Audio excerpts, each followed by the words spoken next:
estamos caminhando nesta série de mensagens titulada Ano 2.0. A ideia que inspirou essa série é fazer um trocadilho com o ano de 2020. 2020, 2.0. Quando a gente fala de 2.0, nos vem à mente a atualização de um sistema, seja de um celular, de um tablet, de qualquer sistema de informática. Ele é 1.0, depois ele vai sofrendo atualizações. E a ideia é de que nesse ano nós possamos ter um upgrade nas nossas vidas, como já foi falado na liturgia. Mas como isso vai acontecer se eu sou a mesma pessoa? Como minha vida pode ter algum diferencial nesse ano de 2020 se eu sou a mesma pessoa, com os mesmos defeitos, também com as mesmas qualidades, pertenço a uma mesma família, estou no mesmo trabalho, na mesma igreja, nada mudou? Como que o ano novo, como que a situação pode ser transformada se eu sou a mesma pessoa? Se nada mudou ao meu redor, se as circunstâncias são as mesmas, se eu sou a mesma pessoa? E a gente vai estudar, como a gente tem visto, uma série de personagens bíblicos que experimentaram uma mudança radical nas suas vidas. No primeiro domingo da série nós falamos sobre Eude, um guerreiro canhoto, um libertador canhoto, quando naquela época era a cultura da destra, da direita, e como foi bem explanado, ele provavelmente tinha um defeito na mão direita, e não apenas ele tinha nascido com maior habilidade na mão esquerda, como a maioria dos canhotos tem. Na verdade, ele era uma pessoa que tinha alguma deficiência, e portanto ele não poderia ser um guerreiro de Deus. Mas Deus escolhe os improváveis, então Deus o elegeu, o comissionou, e ele foi lá e fez um grande serviço em nome do Senhor, libertando o povo de Israel. Depois nós vimos a história de Raabe, uma prostituta, uma mulher também improvável, de acordo com a cultura da época, que não tinha a menor consideração, o menor respeito dos seus pais, e Deus a levanta para fazer uma grande obra na trajetória do povo de Israel. E hoje também nós vamos ver um personagem que da mesma forma ele era improvável, ele tinha um estigma, um estereótipo, e Deus o levanta e o transforma, intervém na vida dele de maneira sobrenatural. É interessante a gente observar que cada um desses personagens que nós vimos, e o que nós vamos ver até o final dessa série, cada um tinha uma história diferente, foi vivida numa época diferente, em anos diferentes, em locais diferentes e desfechos diferentes. Mas o que essas histórias têm de comum? O que esses personagens, Eude, Raabe, hoje nós vamos falar de um personagem, semana que vem de outro, depois de outro, o que todos esses personagens têm de comum? É que a vida deles mudou a partir do momento em que eles foram profundamente impactados por uma ação soberana, livre e graciosa de Deus na vida deles. Quando Deus interveio na vida deles, isso produziu resultados espantosos, tremendos, e houve uma mudança na vida deles, no contexto em que eles estavam inseridos, e houve resultados diferentes. Hoje nós vamos falar da vida de Jacó, que foi de trapaceiro a príncipe. Por isso que eu convido você a abrir a sua Bíblia no livro de Gênesis, no capítulo 32. Nós vamos falar desse personagem tão conhecido de todos nós.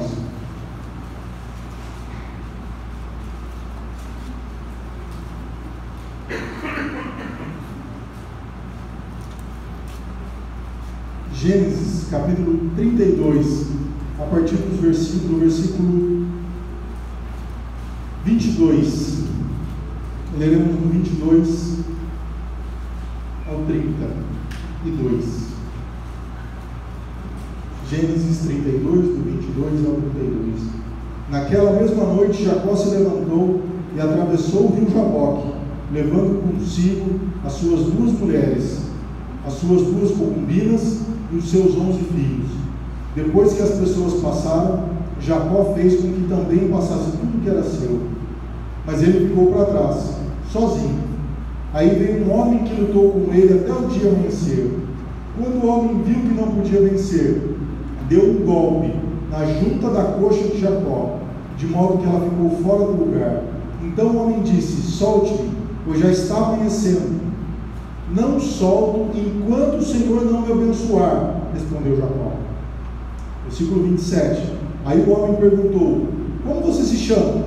Jacó, respondeu ele. Então o homem disse: o seu nome não será mais Jacó. Você lutou com Deus e com os homens e venceu. Por isso o seu nome será Israel. Agora diga-me o seu nome, pediu Jacó. O homem respondeu: por que você quer saber o meu nome? E ali ele abençoou Jacó. Versículo 30. Então Jacó disse: eu vi Deus face a face, mas ainda estou vivo. Por isso ele pôs naquele lugar o nome de Peniel. O sol nasceu quando Jacó estava saindo de Peniel. Ele ia mancando por causa do golpe que ele havia levado na coxa. Até hoje, os descendentes de Israel não comem o músculo que fica na junta da coxa, pois foi nessa parte do corpo que ele recebeu o golpe. Jacó é um dos patriarcas dos hebreus, filho de Isaac, neto de Abraão. Nós vemos que Deus o chama de maneira miraculosa, de forma irresistível, e muda por completo a sua vida.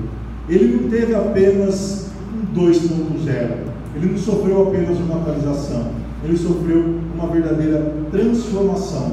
E nós vamos ver a partir da leitura que for explanado que o amor de Deus por Jacó foi incondicional. Nós vemos a partir da história, e nós podemos retornar um pouquinho, alguns capítulos, como texto de apoio, Gênesis 25, nos versículos 21 a 26. Gênesis 25, do 21 a 26. Rebeca não podia ter filhos, e por isso Isaac orou a Deus, o Senhor, em favor dela. O Senhor ouviu a oração dele, e Rebeca ficou grávida. Na barriga de Rebeca havia 2 gêmeos, e eles lutavam um com o outro. E ela pensou assim: o que é isso que está acontecendo? O que está me acontecendo uma coisa dessas?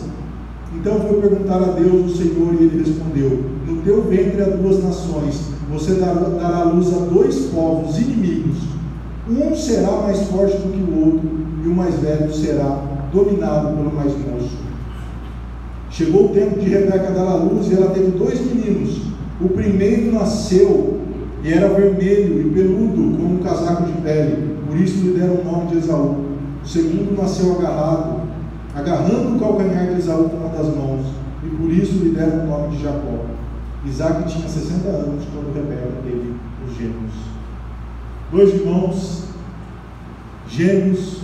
Primeiro, embora gêmeos, um nasce primeiro que o outro. Seu nome é Esaú, porque ele era peludo. O segundo, embora gêmeo, nasce depois, e ele nasce segurando o calcanhar de Esaú, e por isso o seu nome é Jacó, que é Jacó, que quer dizer calcanhar, e também significa usurpador, trapaceiro, enganador, estelionatário. E aí nós vemos na segunda leitura uma transformação na vida de Jacó, e nós podemos ver o que Deus viu na vida de Jacó. Nós já podemos perceber que não houve nada na vida de Jacó que ele fizesse para que Deus o amasse. Deus o amou apesar daquilo que ele era. E nós vemos a intervenção na vida de Jacó, mesmo sem ele merecer. E nós podemos dividir essa intervenção em 3 etapas. Primeiro, Deus ama Jacó. Depois, Deus vai confrontar Jacó. E por fim, Deus vai concretizar a salvação dele na vida de Jacó. Como que Deus ama Jacó? Como que Deus manifesta o seu amor na vida de Jacó? Primeiro, Deus ama Jacó antes mesmo dele nascer. Nós acabamos de ler o versículo 23 do capítulo 25, onde ele fala que um será mais forte do que o outro, e o mais velho será dominado pelo mais moço. Em Malaquias 1:2, o profeta Malaquias vai falar que eu vos amei. Vocês me perguntam: em que nos amastes? Eu vos amei, escolhendo Jacó em detrimento de Esaú. O amor de Deus por Jacó ocorre antes mesmo deles nascerem, antes do nascimento. O amor de Deus por Jacó não era causal, não era condicional a alguma circunstância, era um amor inexplicável, um amor que veio desde a eternidade. E assim também é o amor de Deus por nossas vidas. Deus nos ama não por nossas recompensas, mas Ele ama desde o nosso nascimento, porque o amor dele vem desde antes dos tempos eternos pela nossa vida. E ainda nesse mesmo versículo 23, nós vemos que Deus ama Jacó mesmo sem ele merecer. E isso é corroborado por Paulo em Romanos, no capítulo 9, no versículo 16, onde ele vai falar, Paulo explicando a doutrina da eleição, ele vai falar: olha, amei Jacó e aborreci a Esaú. Eu amei Jacó, mas rejeitei, odiei ou aborreci Esaú.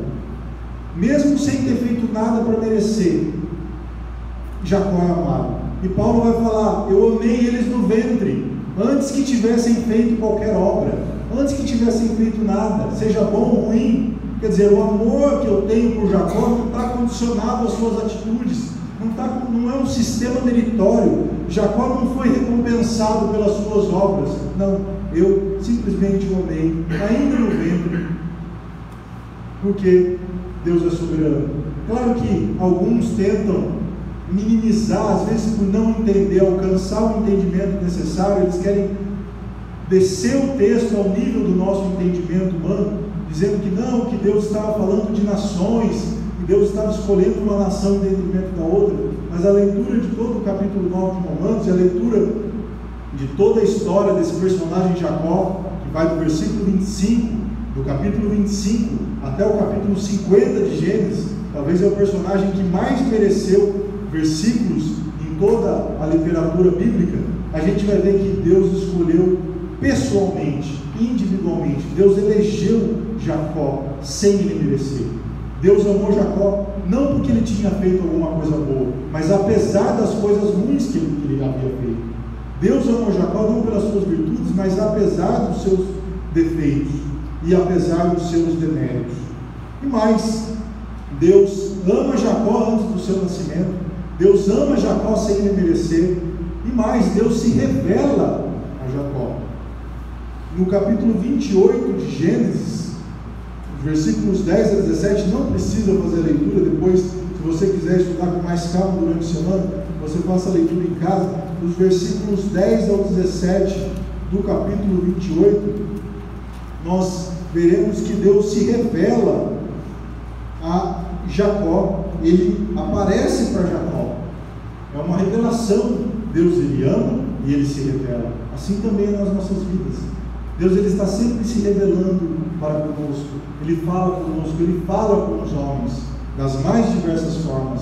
Deus fala através da revelação geral, que é a natureza. Deus fala na consciência dos homens, mesmo os homens tendo caído nos seus delitos e pecados, ainda há uma reminiscência da imagem e semelhança de Deus, e a consciência, ela aferroa os homens, e Deus fala através da sua palavra. E da mesma forma, Deus vinha se revelando através de Jacó, mas ainda Jacó não havia se convertido. Deus estava falando das mais diversas formas. Notem que Jacó, ele já cresceu no ambiente religioso, e Deus vinha se revelando para ele.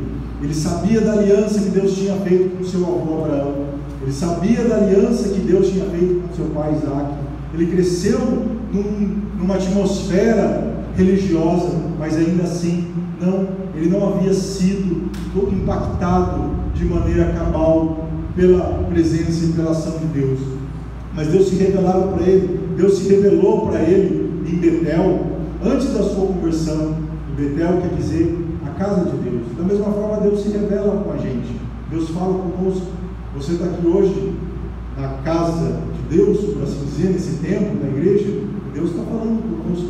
Deus tem falado através da vida do pastor, dos pregadores da igreja. Deus tem falado através de conversas com irmãos. Deus fala através dos cânticos, através da natureza, através de situações da nossa vida. Deus tem falado, mas o homem, ele permanece endurecido. O homem, ele permanece preso à sua condição pecaminosa. O homem, ele é endurecido, ele não baixa a guarda, mas Deus se revela. Isso era um traço do amor de Deus na vida de Jacó. E por fim, Deus abençoou Jacó. Deus ama Jacó antes do seu nascimento, sem ele merecer, se revela para ele e abençoa ele. É a graça comum de Deus. Jacó ainda não havia se convertido.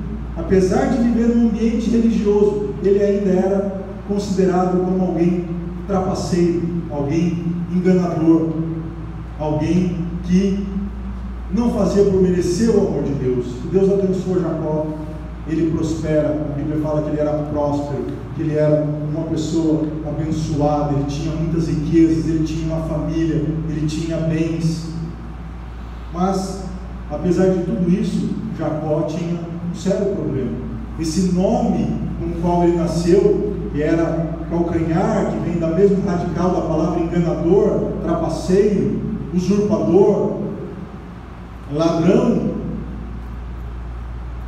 Ele, certa feita, com base nessa promessa, quando seu pai Isaac chama os dois irmãos para serem, ou melhor, chama o irmão Esaú para ser abençoado, chega o momento da transmissão da bênção da primogenitura. Naquele contexto da época, e é um princípio geral dos homens, de que o filho mais velho possui uma certa prerrogativa. Isso até nas nossas casas, o filho mais velho ele tem uma prerrogativa, ele tem certos direitos, e naquela época também. E havia uma cultura da transmissão da bênção do pai para o filho mais velho. Então é chegado o momento em que Isaac, já com certa idade, talvez já imaginando que pudesse morrer, Isaac chama Esaú e fala: é chegada a hora de eu transmitir a bênção para você, mas primeiro prepara para mim uma refeição, prepara para mim uma comida que eu vou comer, eu vou me alegrar, eu vou me satisfazer e depois eu vou te abençoar.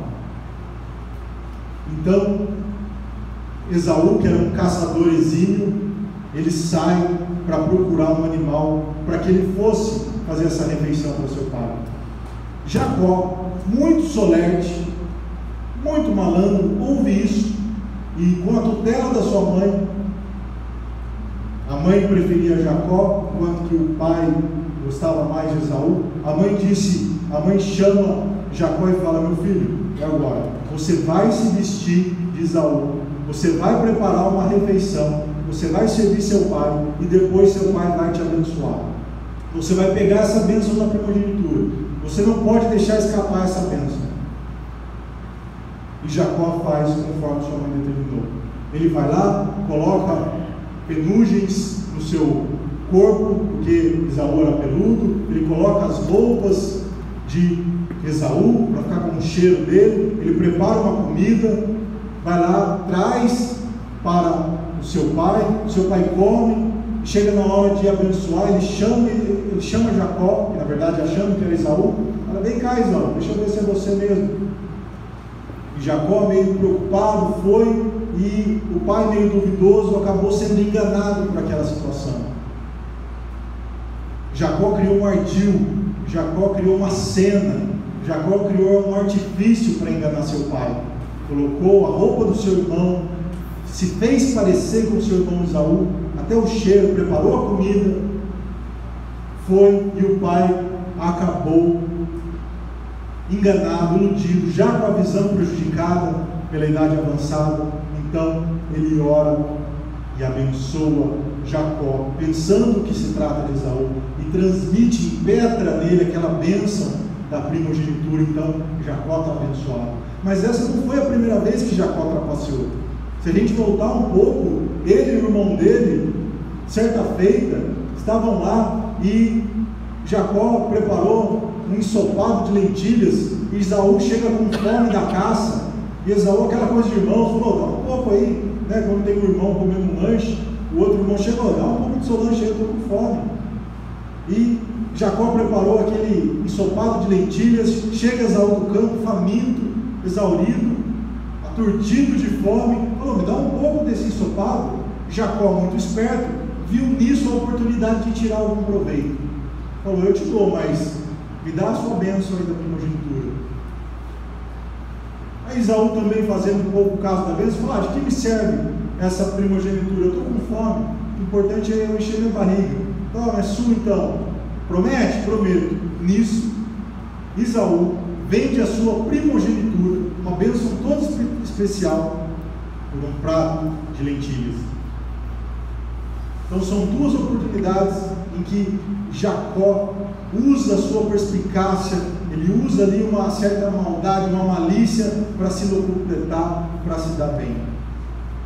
E apesar de tudo isso, Deus abençoa Jacó. Deus ama Jacó. É a graça comum. Jacó tinha uma família, Jacó tinha dinheiro, tinha seus negócios, tinha seus bens, tinha seus animais, ele tinha um lar. Assim também é a gente.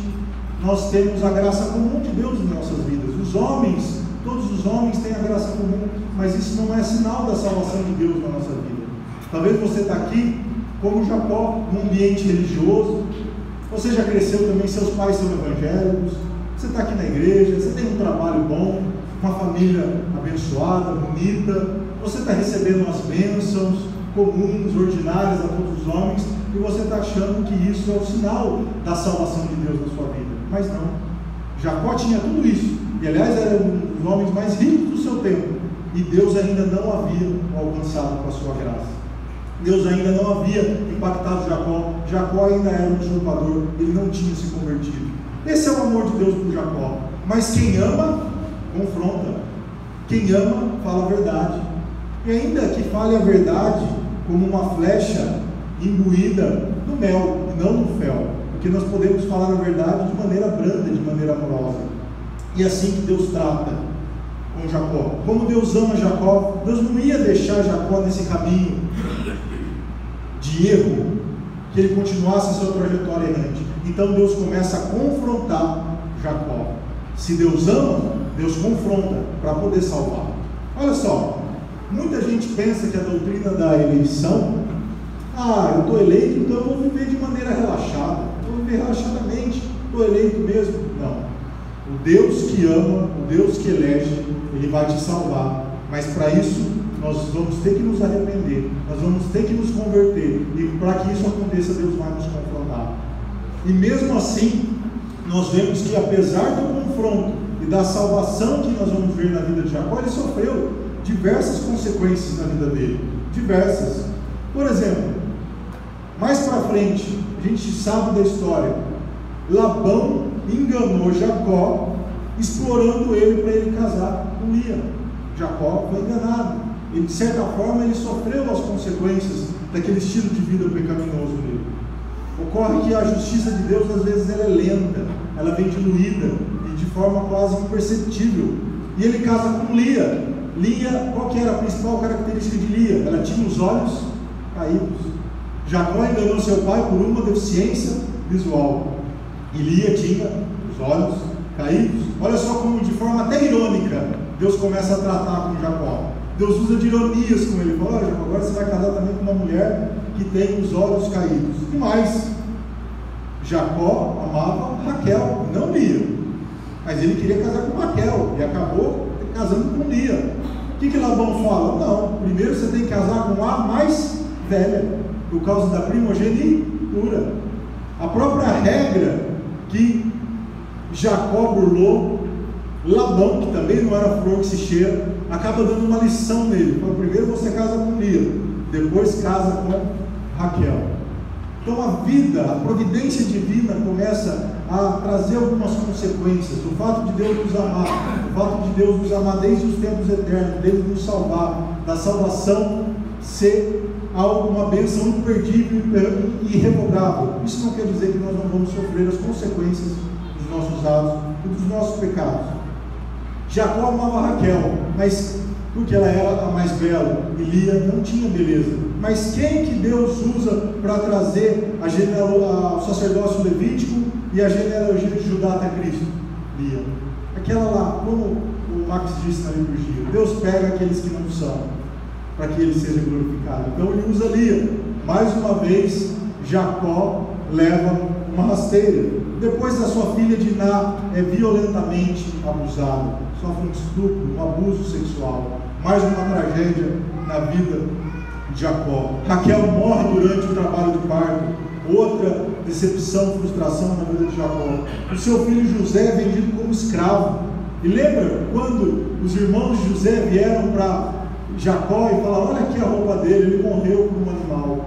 Usaram uma suposta roupa de José para mostrar que ele tinha sido morto por bestas feras, por animais ferozes.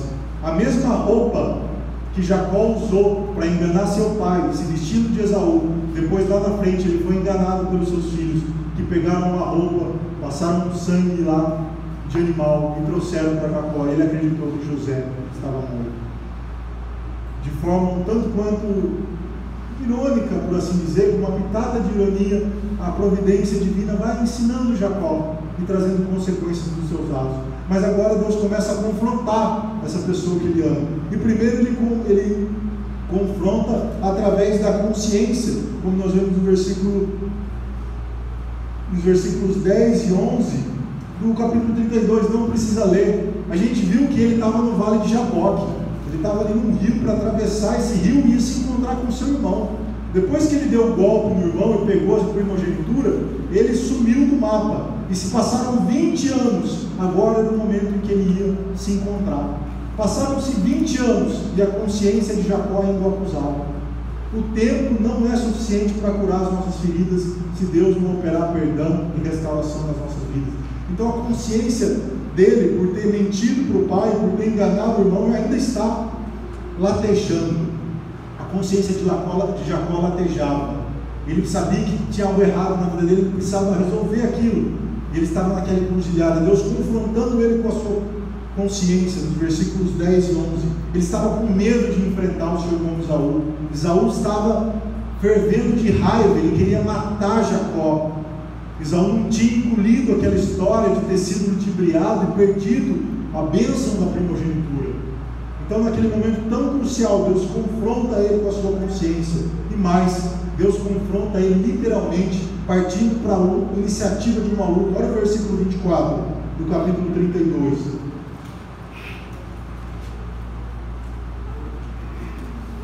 Mas ele ficou sozinho, para trás. Aí veio um homem e lutou com ele até o dia amanhecer. Gênesis 32, 24. Jacó está sozinho. Ele precisa atravessar o vale do Jaboque. É um rio, um afluente do rio Jordão que fica perto do Mar Morto, mais ou menos. Ainda existe este rio com outro nome. Ele tem que atravessar esse rio para se encontrar com Esaú. Ele manda os filhos na frente, a família, os bens, ele fica sozinho. Então aparece esse homem e luta com ele até o dia amanhecer. Quem que é esse homem? A gente vai ver que na verdade esse homem é uma teofania, uma manifestação do próprio Deus. O próprio texto da continuidade fala. Quando nós vamos ler Oséias, capítulo 12, ele também vai mencionar que era um príncipe, ou o anjo, não um anjo, o anjo. Quando a Bíblia fala o anjo do Senhor, ou o anjo, está falando do próprio Deus, uma manifestação de teofania de Deus. Deus aparece para Jacó naquele rio, quando ele ia atravessá-lo, ele estava sozinho.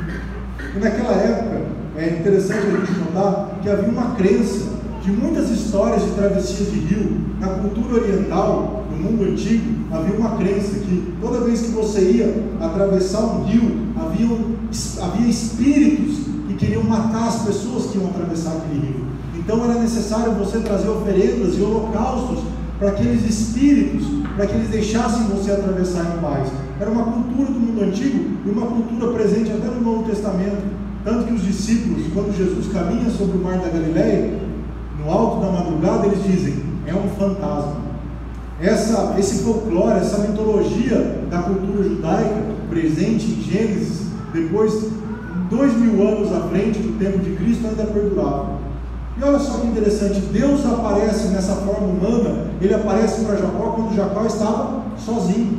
Jacó não tinha oferendas para oferecer para esse suposto espírito, Jacó não tinha nada, porque Deus não queria oferenda nem presente, Deus queria a própria vida de Jacó quebrantada. E essa história de que muitos tentavam atravessar mares, rios e lagos e sucumbiam por espíritos, talvez Deus pegou o gancho nessa crença do mundo antigo e aparece bem nesse momento, enquanto Jacó está sozinho. Ele não tinha nada para oferecer, ele não tinha o que fazer. E olha só, esse homem inicia uma luta com ele até o dia amanhecer. Deus é que luta com Jacó. Deus, ele parte para cima de Jacó numa luta física.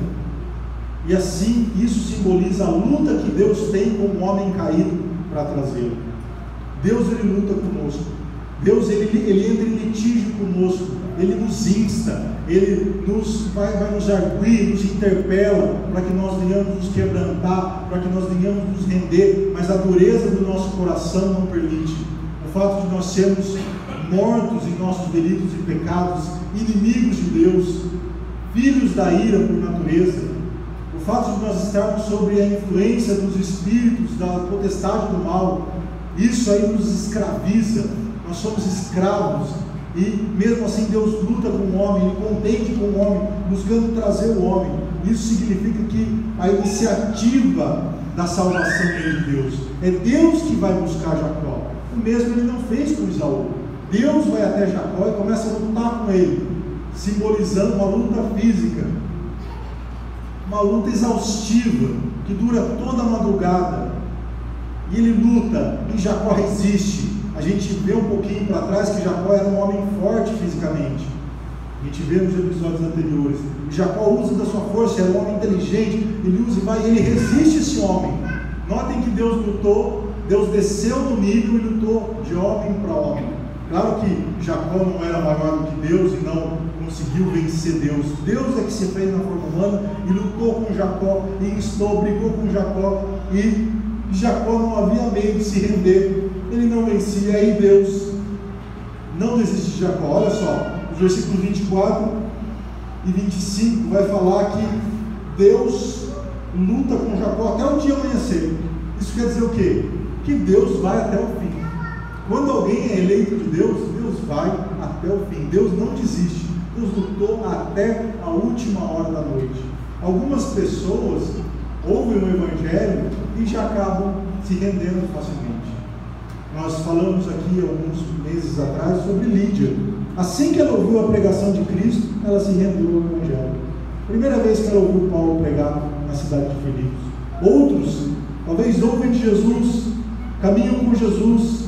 O próprio Paulo, citado na liturgia, ouviu falar de Jesus, conhecia as Escrituras, mas demorou, custou para ele se render. O apóstolo Pedro andou com Cristo, viu os milagres de Cristo, mas demorou para ele ter uma conversão real com Deus. Alguns vão se converter só no fim da vida, como por exemplo o ladrão da cruz, no último suspiro, às vezes no leito de morte, porque Deus não desiste daqueles que são seus, daqueles que foram comprados por sua morte substitutiva. E quando a situação parecia impossível, quando Jacó não se rende, Jacó se mantém ali, firme nas suas crenças, firme no seu nome de ladrão, firme na sua malícia, na sua malignidade. Nós vemos no versículo 25, que quando o homem viu que não podia vencer, ele deu um golpe na junta da coxa de Jacó, de modo que ela ficou fora do lugar. Deus fere Jacó na sua coxa. E por que coxa? Nós sabemos que a coxa é o centro do equilíbrio de um homem. Um homem, ele fica de pé, e o fêmur é o maior osso do corpo, os maiores músculos estão na parte da coxa. E Deus vai e fere Jacó na própria coxa. O que simboliza isso? Se a coxa é o centro de equilíbrio do homem, é a estrutura de um homem, quando Deus fere Jacó na coxa, Ele está ferindo Jacó nas suas crenças, nos seus pilares, naquilo que lhe é mais essencial. Deus atinge a estrutura de Jacó, aquilo que Jacó cria, aquilo que, o estilo de vida de Jacó, a sua tradição, toda a sua carga, a sua herança cultural. Deus toca naquele ponto nodal e tira Jacó do seu centro. Aí Jacó se rende, Jacó perde o equilíbrio. Já viu quando uma pessoa recebe uma resposta, ou acontece alguma coisa, ela perde o rebolado? Ela fica sem graça, ela sai fora de si. Foi isso que aconteceu com Jacó. Jacó estava lá firme, achando que ia continuar vivendo como um usurpador, como um estelionatário, como um enganador. Mas Deus vai lá, quando ele percebe que Jacó está renitente, recalcitrante na sua dureza, Deus vai e parte para uma medida mais drástica. E assim também é conosco. Deus é assim, Ele vai falando, Ele vai trabalhando, ele vai avisando, mas quando você é um eleito de Deus, você vai se converter. Deus vai te trazer. C.S. Lewis, um grande pensador britânico, cristão, ele tem uma frase que ele fala que Deus sussurra através da natureza. Deus fala através da sua palavra. E Deus grita através das tragédias. Então essa tragédia que sobreveio na vida de Jacó era um grito de Deus. Um tsunami atinge Jacó. Agora Jacó não tem mais como resistir. Deus atinge Jacó no seu ponto central, para que ele não fosse para o inferno. Assim também é conosco. Deus vai indo, vai trabalhando, vai falando. Mas se nós somos eleitos de Deus, se preciso for, Deus vai nos ferir profundamente, para que nós venhamos a ser quebrantados, fiquemos arrependidos, para que nós nos lancemos aos seos pés e venhamos ser convertidos. E foi isso que ele fez com Jacó. Deus vai até as últimas consequências para nos salvar. Se preciso for, ele faz uma reviravolta na nossa vida para que nós sejamos salvos. Eu lembro, adolescência, eu e minha irmã, certa feita, falando de projetos, de sonhos para a vida, e minha mãe me chamou um dia no sofá, e a gente contando, empolgado, os projetos, ela falou, que bom, que bênção, filho, mas eu vou falar uma coisa para vocês dois, não sei se ela vai lembrar, eu oro para que, se for preciso, Deus frustre todos os sonhos de vocês, para que vocês nunca se desviem do caminho do Senhor, porque o que eu mais quero é ver vocês salvos no céu. Claro, se vocês têm projetos de família, trabalho, ser bem sucedido, amém, mas se for preciso que Deus frustrar tudo isso, para que vocês venham reconhecê-lo como Senhor e Salvador, essa é a minha oração. E é assim que Deus trabalha na nossa vida.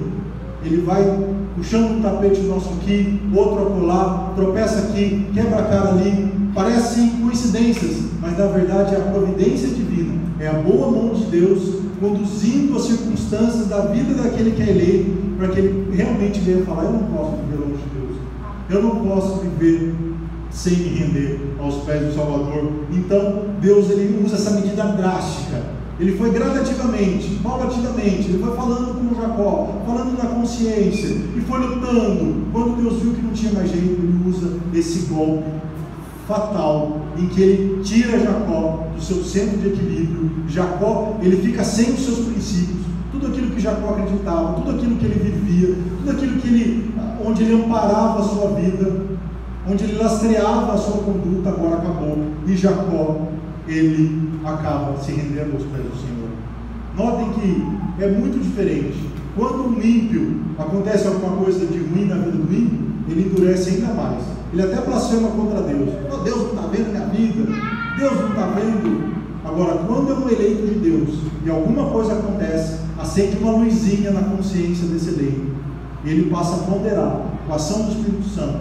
Será que o que Deus está querendo falar comigo? Será que essa circunstância da minha vida é Deus querendo falar? Será que essa doença é Deus querendo falar? Essa crise financeira, esse problema familiar, será que é Deus querendo me quebrantar para me trazer mais para perto da sua presença, para eu me render verdadeiramente? Então existe essa diferença na vida dos eleitos e daqueles que não são. E aí sim, depois de amar Jacó, amando Jacó, depois de confrontar Jacó, Deus finalmente concretiza a sua salvação na vida de Jacó. E a gente vê no versículo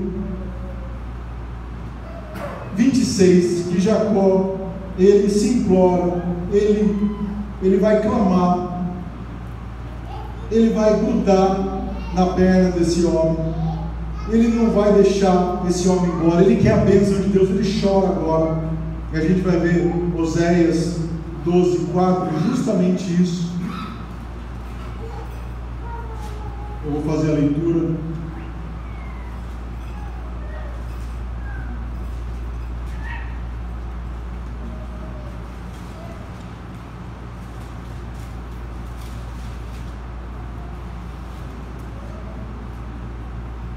Oséias 12:4, ele lutou com um anjo e venceu, então chorou e pediu que o anjo o abençoasse.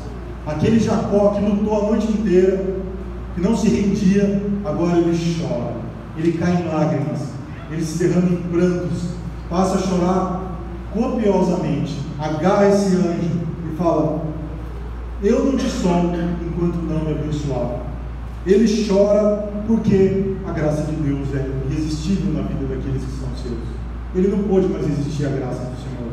Ele foi eleito incondicionalmente, ele foi amado desde antes dos tempos eternos, mas chegou um momento da história dele em que ele não pôde mais resistir à graça. Nem sempre a graça rompe a nossa resistência no mesmo momento. Esse foi o momento da vida de Jacó, em que o Senhor quebra todas as suas defesas contra a palavra e o converte. E agora ele chora como uma criança. Aquele homem durão, aquele homem valente, aquele homem que estava brigando até as suas forças se minguarem, agora ele chora e pede para esse anjo que o abençoe. E mais, olha só, versículo 26: então disse o homem: solte-me, pois o sol já está amanhecendo. Não solto enquanto o Senhor não me abençoar, respondeu Jacó. E Oséias vai falar que ele fez isso chorando. Aí o homem perguntou: como você se chama? Jacó, ele respondeu. O que nós temos aqui? Jacó chorou e Jacó confessou o seu pecado. Quando Jacó responde que ele chama Jacó, ele simplesmente não está respondendo o nome dele. Olha só, Deus está reconstituindo a cena do crime. Lembra lá atrás, quando Isaac chama Esaú e Jacó, ele pergunta para Jacó: qual que é seu nome? O que Jacó responde? Esaú. Agora é o teste de fogo. Agora é a prova incontroversa de que Jacó realmente se converteu. Jacó quer ser abençoado. Lá atrás ele também queria ser abençoado. Ele queria a bênção da primogenitura. Só que ele mente para isso. Agora ele também quer a bênção, mas ele não mente mais. E quando ele diz Jacó, na verdade ele está admitindo toda a sua culpa. Jacó não era só o nome dele. Jacó era a sua personalidade, era o seu jeito de ser, eram os seus pecados. É como se ele estivesse dizendo: eu quero ser abençoado, mas agora eu não vou mentir mais. Eu quero ser abençoado, mas eu confesso que eu sou um pecador. Eu confesso que eu sou um enganador. Eu confesso, eu admito que eu sou um trapaceiro. Eu me rendo. Eu não vou mais tentar viver uma vida teatral. Eu não vou mais encarnar um personagem. Eu não sou mais um ator social. Eu não quero ter uma performance. Eu preciso admitir: eu sou um estelionatário, um ladrão, um enganador. Eu vivi assim até hoje, mas eu não sou mais assim, porque o Senhor me atingiu. E ele confessa o seu pecado, e aí nós vemos que Jacó foi realmente transformado, foi convertido, foi abençoado por Deus. E por isso que no versículo 30 nós vamos ler: então Jacó disse: vi Deus face a face, mas ainda estou vivo. Porque ele prevaleceu com Deus. Jacó prevalece nesse sentido. Ele viu Deus face a face. E o Antigo Testamento, o Pentateuco, a Torá para os judeus, é expresso em falar que ninguém pode ver Deus e permanecer vivo.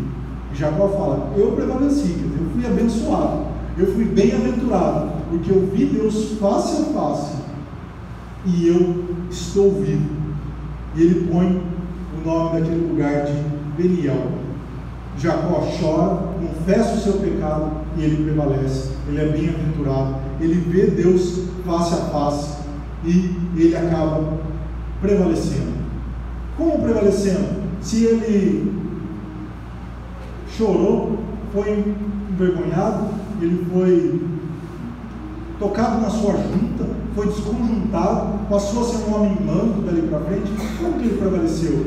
Isso está mais como uma derrota. Não. O reino de Deus, ele é invertido. A gente prevalece quando a gente se humilha na presença do Senhor. Quando a gente acha que nós somos fracos, quando nós achamos que nós somos fracos, aí sim é que nós somos fortes. O poder de Deus se aperfeiçoa na nossa fraqueza. Enquanto Jacó estava vivendo ao seu bel prazer, ele não era salvo. Ele estava rumando ao inferno. Mas a partir do momento que ele é quebrantado, que ele se derrama na presença do Senhor, ele passa a prevalecer, ele passa a ser vitorioso no mundo espiritual, e ele experimenta o ano 2.0 da vida dele. Jacó tinha aproximadamente 91 anos quando chegou o ano 2.0 para ele. Quando ele roubou a primogenitura, ele tinha 71 anos. 20 anos se passaram, mas Deus não se esqueceu de Jacó, e agora Jacó tem um novo futuro. E a gente vê no versículo 20 do capítulo 33, uma folha aí para frente, O versículo 20 vai dizer: ali ele construiu um altar e pôs o nome dele de El, o Deus de Israel. Quando Deus apareceu para Betel, no capítulo 28, nós vamos ver que Deus vai falar assim: eu sou o Deus de Isaac e o Deus de Jacó. Ainda não tinha falado, que é o melhor, o Deus de Abraão e o Deus de Isaac. Ainda não tinha falado que era o Deus de Jacó. Agora, já transformado, nós podemos falar o Deus de Abraão, o Deus de Isaac e o Deus de Jacó. Deus passa a ser o Deus de Jacó. Deus não é mais só o Deus de seus pais. Ele não passa a viver só num ambiente religioso, só numa tradição. Agora, realmente, ele tem uma experiência profunda com Deus. E essa é a maior bênção que Jacó pode experimentar. Esse foi o ano 2.0 de Jacó, a sua transformação.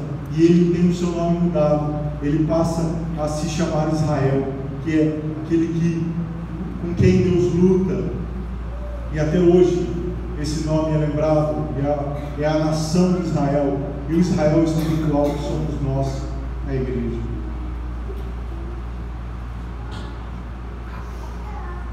Gostaria de orar agora para nós. Pedimos para que Deus aplique essa palavra no nosso coração.